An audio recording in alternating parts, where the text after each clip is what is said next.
Another First Amendment violation by California's extremist politicians. They just passed a law banning you from trying to oppose a union at your workplace. Coming up, we'll tell you all about this unconstitutional law and what we're doing to fight back to protect your First Amendment rights.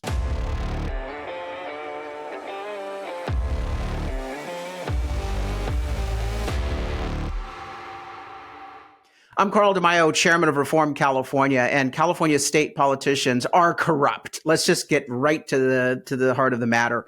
They are completely owned by the powerful union bosses that run the show and call the shots in California politics. You see, in America, unions used to be something that were helpful.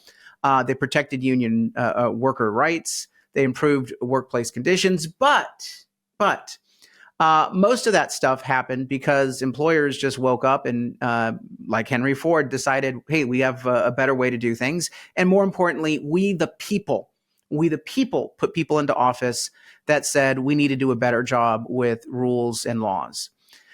We have the best workplace protection that you can possibly imagine. Now unions are no longer about protecting workers. They're about taking advantage of workers. And the law I'm about to share with you is proof positive that they don't have support of workers and that they fear what workers might do if they decide to take matters into their own hands. So we've got unions who take money out of people's paychecks by mandate. Once you have a unionized workforce, they own basically that workplace, and they get to take money out of the workers' paychecks. And that goes to pay the salaries of the union officials. And boy, do they get big salaries. Yeah, if you ever want to really get upset, you may want to kick the tires and check out where your union dues are actually going if you're a member of a union, because you find all sorts of corruption, scamming, theft, lavish retirement packages and spending accounts, and of course, massive salaries. So first, the union bosses take all that money, but secondly, they give it to the politicians through their political funds. So when the union dues are taken out of your check, a big portion of it goes into politics. And why?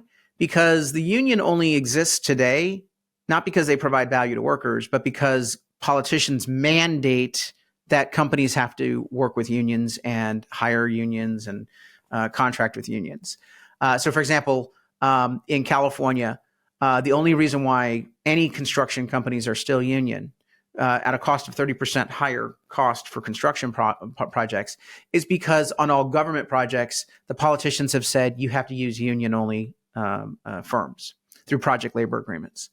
Another example is that hotels are unionized. And part of what they do is they say, well, if you're unionized, then you don't have to worry about any shakedown lawsuits from the Private Attorney General's Act, because if you're a member of the union, you're exempted from that. Or you're exempted from various wage, labor standards, and minimum wage requirements. Indeed, unions exempt themselves from those laws by getting the politicians to exempt them. So it's no longer a case where the union provides value to employees. It's really a predatory relationship that the workers are told the union provides value, but what really forces people into a union that first time is some sort of government mandate imposed on the employer. So the unions are afraid that workers might rise up and rebel. And that leads me to this law that they just passed. Here's the headline from Cal Matters. California lawmakers want to ban anti-union meetings at work. But will Newsom go along? Let's change the headline to more accurate. California lawmakers want to ban workers from discussing whether they want to be represented by a union. Do you understand what's going on here? They're banning your free speech rights to talk to your colleagues about whether, hey, should we stay in the union or not? It's Senate Bill 399, and it passed overwhelmingly by the union-friendly state legislature, the state assembly and the state senate here in California. And it would ban employers from scheduling any meetings where they get to talk to their employees about why they may be better off without a union. And this is insane because employers have a right to talk to their employees about the pros and cons of unionizing, what they would lose in terms of the money taken out of their paycheck, and how it might impact the number of jobs, the number of raises, the type of merit-based pay that would be given out if a union came in and did one size fits all. Remember, a lot of times the best way to explain to someone why a union is not a good idea is, number one, they take money out of your paycheck and provide you nothing of value. Number two, it means that the poor performing employees will be protected while good performing employees will be punished. Poor performing employees will now get the standard union salary and raises negotiated in the contract. It's one size fits all. So all the poor performers will get the same as the high performers. There won't be a whole lot of merit-based discretion because union contracts say everyone gets the same and it's based on some sort of union formula, not the value that each employee brings. So good employees lose out on money and bad employees get money that, frankly, they're not worth. And so this is very bad for employees. It's very bad for the companies. It's very bad for jobs. It's very bad for the consumer because union firms, as I mentioned, end up being more expensive. And those costs ultimately get passed on to you and me as consumers. Now, in the union elections, the state of California already bans in certain industries a secret ballot. It's called card check. The union doesn't want employees to have the ability to vote anonymously, vote secretly, like we do with elections, normal elections. The idea of one person's vote is their own business, and if they want to share it, that's fine, but it's only their business. That's not true in union elections with these new bills that are being passed because they basically say card check means that the union gets to demand that the employee vote in front of them on a sheet of paper that they collect. Absolutely unfair.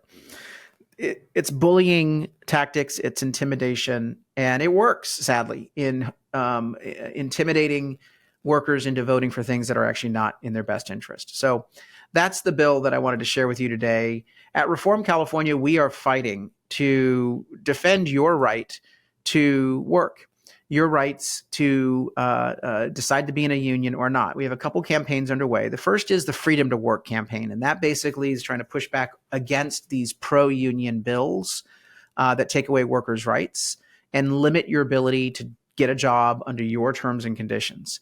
Most specifically, we're trying to repeal the Private Attorney General's Act and repeal AB 5. AB 5 is terrible. It bans the gig economy. It bans the ability of companies to hire gig workers, 1099 employees, self-employed, independent contractors. And that has hurt so many people. It also hurts someone's ability to start their own small business because usually people who start small businesses start out as a gig worker, a 1099, an independent contractor. And then when they get enough business, they start incorporating and hiring and building the American dream. So that's the first thing we're doing is we are pushing back against the bad policies, the bad laws. The second thing we're doing is we're trying to get people to opt out of their union dues. We don't believe that you should be forced into a union. In fact, we are partnered with the California Policy Center, a 501c3, and they can help you get out of your union if you're a government worker. And so go to the website, reformcalifornia.org, check out the union dues rebate campaign for information on how you can save money out of your paycheck. Keep your own money by opting out of your union. And finally, remember, we have an election coming up. We need politicians who are going to put the rights of workers first and stand up to the bullying tactics and the corruption and the campaign cash of the labor union bosses. Best way to do that is check out our plain English voter guide at reformcalifornia.org. We've got the statewide guide and regional guides. We only endorse candidates who are pro-worker, who are not going to be bullied by unions, who are going to respect your First Amendment rights, all of your constitutional rights. So check that out at reformcalifornia.org, and we will make sure that you get the full list of candidates endorsed in your areas. Plus, we give you a plain English description of your ballot measures so that the politicians can't fool you with their deceptive titles. Finally, please chip in a contribution. As it is campaign season, we need your help to get the word out to voters and to try to change the direction of our state by electing better leaders. contribute anything you can. We are only supported by grassroots supporters like yourself. Until next time, Carl DeMaio, Chairman of Reform California. Help us break through the censorship of the liberal media. Like this video, subscribe to this channel, and smash that notification button so you can stay up to date on all the developments in California news and politics. Also, please visit the website, reformcalifornia.org, for ongoing news coverage and to join one of our campaigns in the fight to take back our state. If you can, please sign up as a volunteer or chip in a contribution. This episode of Reform California with Carl DeMaio, paid for by Carl DeMaio for State Assembly 2024.